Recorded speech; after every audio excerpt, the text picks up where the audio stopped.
Kisah misteri Pak Jatmiko, harta yang menggenggam jiwa. Di desa Karangjati yang tersembunyi di balik hutan lebat, hidup seorang pria bernama Jatmiko bersama keluarganya. Ia adalah buruh tani sederhana yang bekerja keras setiap hari untuk mencukupi kebutuhan keluarganya. Ladang kecil yang ia miliki seringkali gagal panen karena cuaca buruk dan serangan hama. Ditambah lagi, hutang pada rentenir desa membuat hidupnya terasa semakin tercekik. Setiap pagi, sebelum matahari terbit, Pak Jatmiko berjalan menuju ladang dengan cangkul tua di tangan dan wajah penuh kelelahan. Ia terus berusaha, meski hasilnya selalu tidak sepadan. Istrinya, Bu Sari, selalu menyambutnya dengan wajah cemas ketika ia pulang membawa penghasilan yang sedikit. "Mas, bagaimana panen kita kali ini?" tanya Bu Sari di suatu malam sambil menyiapkan nasi dan sayur lodeh yang hanya sedikit. Pak Jatmiko menghela nafas panjang, menatap wajah istri dan anak-anaknya yang kurus. "Seperti biasa, Bu. Hasilnya tak cukup. Aku sepertinya harus meminjam lagi dari Pak Karta untuk membeli pupuk." Bu Sari mengangguk pelan. Matanya berkaca-kaca. Mereka berdua tahu bahwa meminjam Karta, si rentenir desa, hanya akan menambah beban hidup mereka. Tapi apalagi yang bisa mereka lakukan? Malam itu, setelah makan malam, Pak Jatmiko duduk di depan rumahnya. Ia memandangi langit yang dipenuhi bintang, berharap ada keajaiban yang datang. Angin malam yang dingin berhembus lembut, membawa aroma tanah basah dari hutan di belakang rumahnya. "Ya Tuhan, apa salahku? Kenapa hidupku begitu sulit? Kalau memang ada jalan keluar, aku akan mengambilnya, apapun itu," gumamnya lirih. Tanpa ia sadari, doa putus asa itu mengundang sesuatu yang mengerikan. Malam itu, saat semua yang sudah tertidur, angin di desa tiba-tiba berhenti.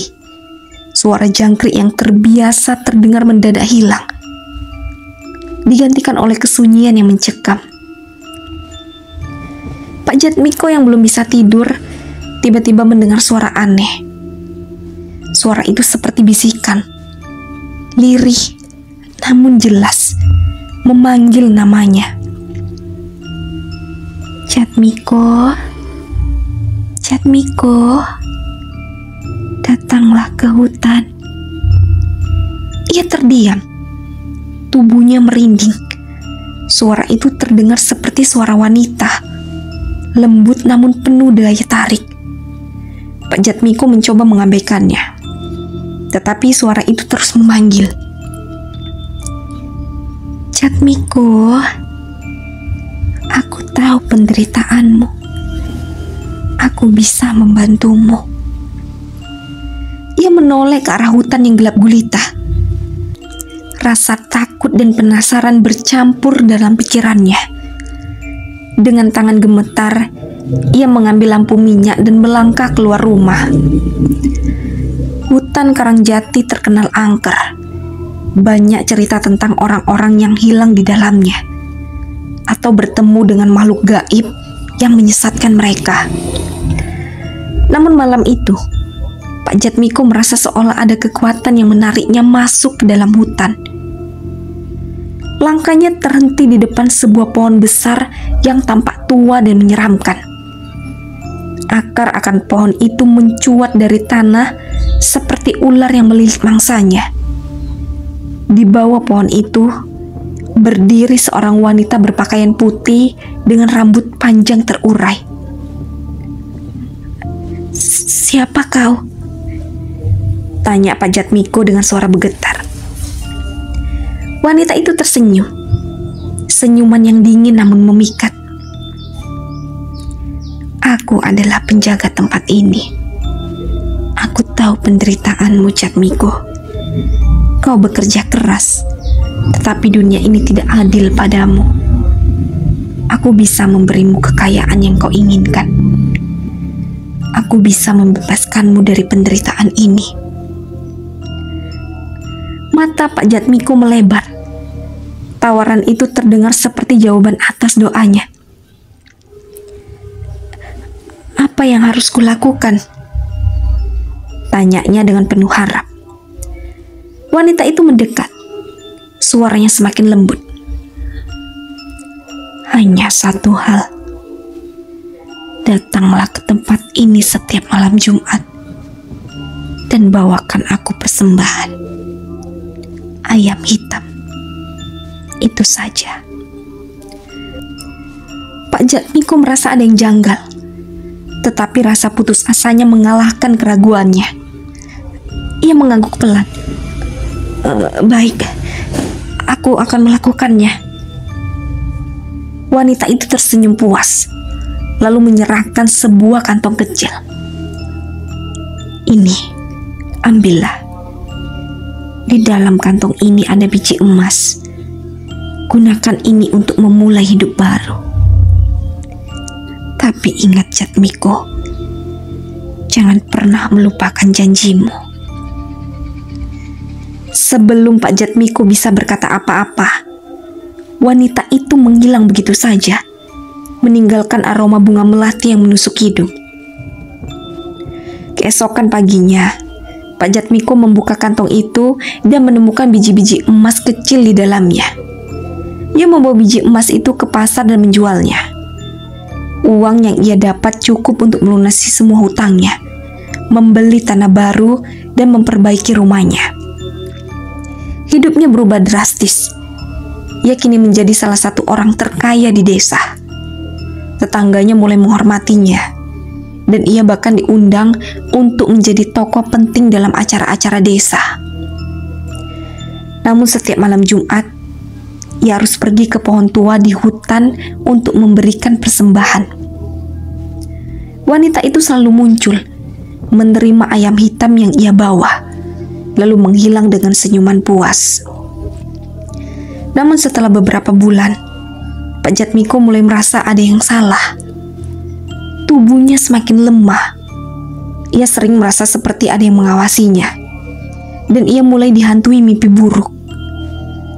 Dalam mimpinya, wanita itu selalu berkata, "Waktumu hampir habis, Jatmiko. Kau harus membayar harga dari kekayaanmu." Sejak mimpi buruk itu datang, tidur Pak Jatmiko tidak pernah lagi nyenyak. Setiap malam, ia bermimpi berada di hutan, berdiri di bawah pohon tua yang menyeramkan. Dalam mimpi itu, wanita berambut panjang muncul dengan wajah yang semakin menyeramkan. Matanya merah menyala, kulitnya pucat seperti mayat, dan senyumnya kini berubah menjadi seringai penuh ancaman. "Jatmiko, waktumu semakin dekat. Persiapkan dirimu." Pak Jatmiko terbangun dengan napas memburu. Keringat dingin mengalir di dahinya. Meskipun malam itu dingin menggigil, Bu Sari yang tidur di sampingnya terbangun dan memegang tangannya. "Mas, ada apa? Kau bermimpi buruk lagi?" Pak Jatmiko menunduk, mencoba menyembunyikan kegelisahannya. Tidak ada apa-apa, Bu. Hanya mimpi biasa." Namun Bu Sari tidak mudah percaya. Dia tahu ada sesuatu yang disembunyikan oleh suaminya. Sesuatu yang membuatnya berubah dalam beberapa bulan terakhir. Di siang hari, meskipun Pak Jatmiko mencoba melupakan mimpi buruk itu, rasa takut terus mengantuinya. Bahkan saat ia bekerja di ladang, ia merasa ada yang mengawasinya dari kejauhan. Sesekali, ia melihat bayangan putih melintas di antara pepohonan. Malam Jumat berikutnya, Pak Jatmiko kembali membawa ayam hitam ke pohon tua, seperti yang sudah ia lakukan selama berbulan-bulan. Namun malam itu terasa berbeda. Udara di hutan lebih dingin dari biasanya, dan suara-suara aneh terdengar di sekitarnya. Desis ular, tawa kecil yang menyeramkan, dan bisiknya yang tak bisa dimengerti. Saat ia tiba di bawah pohon tua, wanita itu sudah berdiri di sana. Tapi kali ini wujudnya lebih menyeramkan. Rambutnya yang dulu hitam berkilau, kini tampak kotor dan acak-acakan. Wajahnya terlihat seperti topeng kematian, dengan kulit yang mulai membusuk. Jatmiko, kau melanggar sesuatu. Kau sudah menikmati kekayaan, tapi kau mulai lupa akan janjimu, kata wanita itu dengan suara yang menggema. Aku tidak lupa, Nyai. Aku selalu membawa persembahan setiap malam Jumat, balas Pak Jatmiko dengan panik. Wanita itu menyeringai. Kau benar, tapi persembahan ayam hitam tidak cukup untuk membayar semuanya. Waktumu akan tiba. Bersiaplah. Pak Jatmiko mencoba memohon, tetapi wanita itu menghilang begitu saja, meninggalkan bau busuk yang menusuk hidung. Setelah kejadian malam itu, Pak Jatmiko tidak bisa lagi menyembunyikan rahasianya.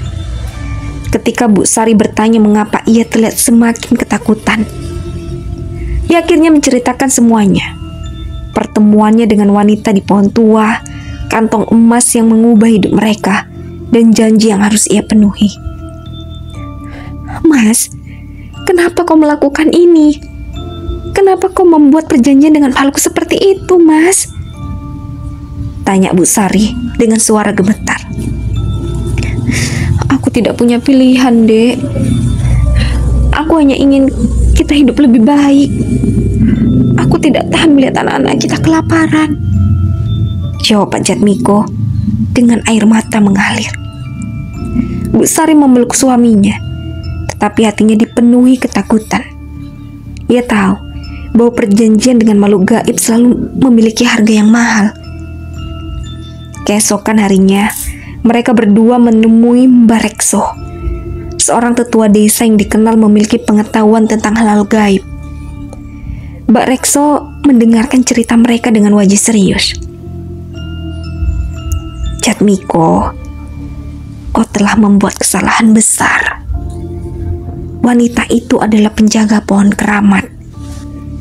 Ia bukan hanya makhluk gaib, tapi juga arwah yang penuh dendam. Sekali kau membuat perjanjian dengannya, kau tidak bisa lari. Kau harus membayar apa yang menjadi haknya, kata Mbak Rekso dengan suara berat. Tapi Mbah, apa yang bisa kami lakukan, Mbah? Apa ada cara untuk membatalkan perjanjian ini? Tanya Bu Sari dengan penuh harap. Mbak Rekso menggeleng pelan. Tidak ada cara mudah. Kau hanya bisa berdoa dan memohon ampun kepada Tuhan. Tapi kau harus tahu, arwah seperti dia tidak akan menyerah begitu saja. Malam berikutnya, teror mulai datang ke rumah mereka. Pintu rumah terbuka sendiri di tengah malam, meskipun mereka sudah menguncinya rapat-rapat. Barang-barang jatuh dari meja tanpa alasan. Anak-anak mereka mulai terbangun di malam hari sambil menangis, mengaku melihat wanita berpakaian putih berdiri di sudut ruangan. Bu Sari semakin ketakutan, sementara Pak Jatmiko mencoba tetap tenang, meskipun hatinya dipenuhi rasa bersalah. Pada suatu malam, suara wanita itu terdengar jelas di seluruh rumah. Tiba-tiba lampu rumah mereka padam. Angin dingin masuk melalui celah pintu dan jendela, membawa bau busuk yang menyengat. Pak Jatmiko berdiri di tengah ruangan, memegang pisau dapur dengan tangan gemetar. "Keluar! Jangan ganggu keluargaku!" teriaknya. Namun wanita itu muncul di tengah ruangan. Wujudnya semakin mengerikan. Wajahnya penuh luka menganga, matanya seperti bara api, dan tangannya yang panjang meraih ke arah Pak Jatmiko. "Kau tidak bisa lari dariku, Jatmiko. Janji adalah janji." Bu Sari dan anak-anaknya berteriak ketakutan, memeluk satu sama lain di pojok ruangan. Keesokan paginya, tubuh Pak Jatmiko ditemukan tergantung di pohon tua di tengah hutan. Di dadanya tertulis dengan darah, "Kesepakatan telah ditepati." Kabar kematiannya menyebar ke seluruh desa. Banyak warga yang percaya bahwa arwah wanita itu telah menuntut nyawa Pak Jatmiko sebagai pembayaran atas perjanjian mereka. Sejak saat itu, pohon tua itu menjadi tempat yang dihindari. Tidak ada yang berani mendekat, apalagi setelah muncul desas-desus bahwa suara wanita itu masih sering terdengar memanggil nama seseorang di malam hari.